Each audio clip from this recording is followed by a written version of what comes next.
Party के नेता और यूपी के कदावर नेता हमारे बीच में सुनील भाला जी, हम बड़े सौभाग्यशाली हैं कि ऐसे रत्न भारत में पैदा हुए हैं जो भारत की राजनीति को भारत की संस्कृति के साथ जोड़ने का पूरा प्रयास कर रहे हैं।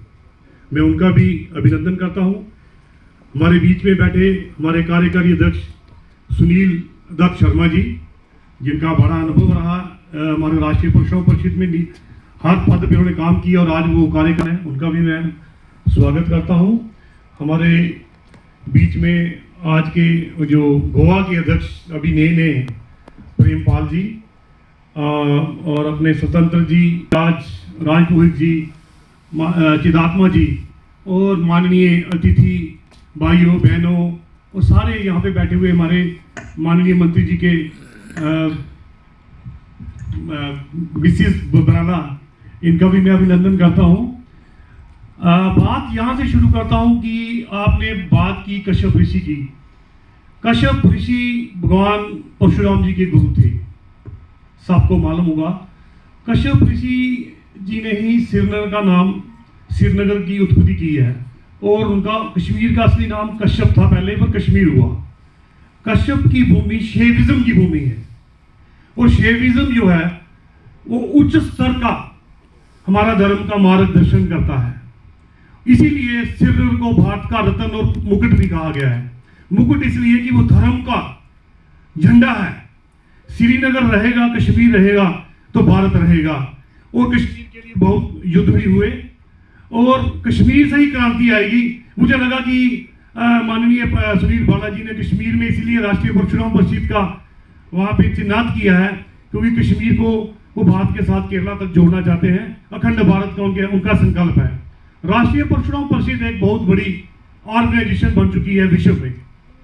आज का कार्यक्रम जो राष्ट्रीय परशुराम परिषद ने गोवा में किया है, मैं उसी से शुरू करता हूँ। गोमंतक मुझे भी यहाँ आके पता चला क्योंकि इसीलिए आदमी जुड़ता है कि उसकी कई चीजें जो उसकी चिंतन में नहीं होती वो आती है।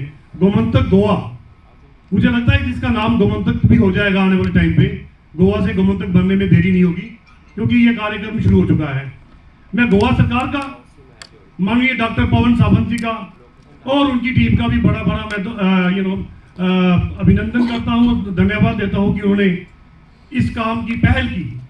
भारत में गोवा जो जाना जाता है a tourism spot, a entertainment city, now is turning into a spiritual city. Thanks to Goa सरकार, थैंक्स टू माननीय पंडित सुनील भाला जी कि ये शुरुआत एक चिंगारी की तरह आग की तरह भड़केगी। और इसके साथ मैं ये कहना चाह रहा हूँ कि जो प्रोग्राम हुआ उसके बारे में रस्तोगी जी ने बताया कि कैसे 7 दिन का प्रोग्राम चलाना एक छोटी बात नहीं है।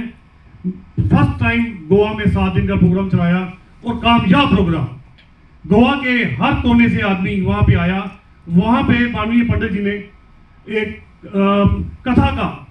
कथा का आयोजन किया था और हमारे बीच में वो नहीं है डॉक्टर दिलीप कृष्ण जी, जिन्होंने परशुराम जी के एक बात बताई यहाँ पे लोगों को कि लोगों के बीच में जो भ्रांति थी परशुराम जी के बारे में, भ्रांति ये है, ये भ्रांति बेसिकली 1947 के बाद लॉर्ड मुकेले ने हमारे ग्रंथों को जो वंश किया उसमें ये बहुत बड़ा काम किया कि परशुराम जी को एक आक्रमक योद्धा बताया। ये बहुत बड़ी गलत की बात है। मैं इसके लिए भारत सरकार को कहता हूं कि एक ऐसा लेक्चर, एक ऐसा चैप्टर बनाया जाए, भारत स्कूलों में बताया जाए। ये मुगलों शुगलों के चैप्टर निकाल देने चाहिए और हमारे योद्धा, हमारे इतिहास में होने वाले वीर, हमारे इतिहास में होने वाले लोग, परशुराम जी, इनका चैप्टर वहां पे रखा जाए। ये भी एक प्रस्ताव रखना चाहिए।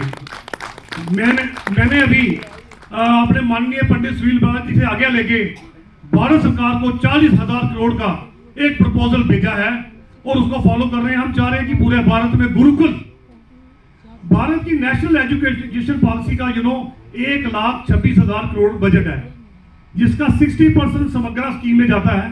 समग्र scheme is nothing but computerisation and all that, digital India. उससे होने वाला कुछ नहीं है जब तक उसकी आत्मा संस्कृति है। भारत की आत्मा संस्कृति है। जियोपॉलिटिकल मैप पे जब संस्कृति नहीं आएगी तो भारत में वो आत्मा का संचार नहीं होगा और विश्व भारत का सपना थोड़ा सा हमें असंभव लगेगा। उसको पूरा करने के लिए हमारे माननीय पंडित सुनील बाला जी हमारे साथ हैं। और मैं चाहता हूं कि गुरुकुल की ये बात करनी चाहिए। तो गुरुकुलों में जब बच्चों को पता होना चाहिए कि हमारा इतिहास क्या है। मुझे लगता है कि एक उम्र गुजर जाती है, हमें पता नहीं होता कि परशुराम जी क्या है, और जानकी के रूप में लोग देखते हैं उनको कि जानकी निकाल दी बात निकल गई जी। नहीं, आज का कार्यक्रम एक जानकी के रूप में नहीं है। मैं चाह रहा हूं कि परशुराम जीवन में आना चाहिए, जीवन में परशुराम जी आने चाहिए। परशुराम जी क्या है? ज्ञान की मूर्ति। उनके हाथ में पुस्तक, वो कोई देख नहीं रहा है, पर्चा देख रहे हैं। और पुस्तक में क्या है? न्याय। पुस्तक में क्या है? संस्कृति। पुस्तक में क्या है? विचार, भारत का विचार। पुस्तक में क्या है?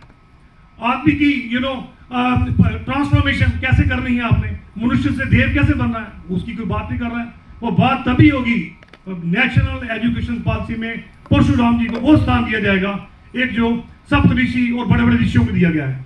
इसके लिए मैं गुजारिश करूंगा कि यह प्रस्ताव भी लेके जाएं और गोवा सरकार भी यहीं से भेजे तो बहुत बड़ी पहल होगी।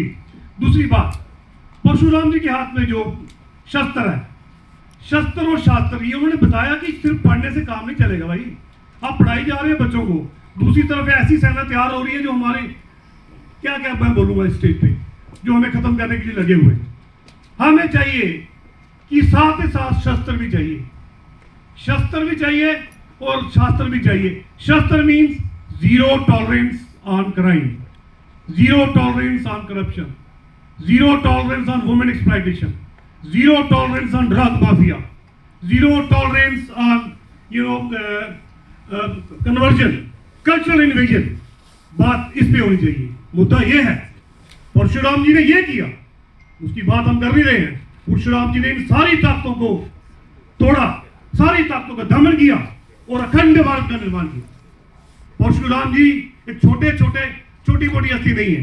अवतारों में छठा अवतार भगवान विष्णु का अवतार परशुराम जी है। अगर अवतारों की संख्या में जल्दी से मैं गिनाऊं, मत्स्य अवतार हुए पहले, बाद में कूर्म अवतार हुए, वारा अवतार हुए, नरसिंह अवतार हुए, बामन अवतार हुए, परशुराम अवतार हुए, फिर राम जी भगवाए। ये अवतारों की संख्या हमारी चेतना और कॉन्शियसनेस के साथ मिली हुई। क्योंकि जब पृथ्वी आई तो पृथ्वी में कॉन्शियसनेस पहले इस लेवल की थी कि मत्स्य लेवल की थी, बड़ी डीप लेवल की। लोगों को कम्युनिटी के बारे में पता नहीं था, मानवता के बारे में पता नहीं था। आस्ता आस्ता से वो सिंह अवतार आया। सिंह मतलब इतना गुस्सा, इतना उसमें क्रोध कि एक भगत प्रहलाद भगत जैसे उसको तंग किया राजा ने। राजा प्रहलाद से लड़ाई ले रहा है, प्रहलाद से नहीं ले रहा है।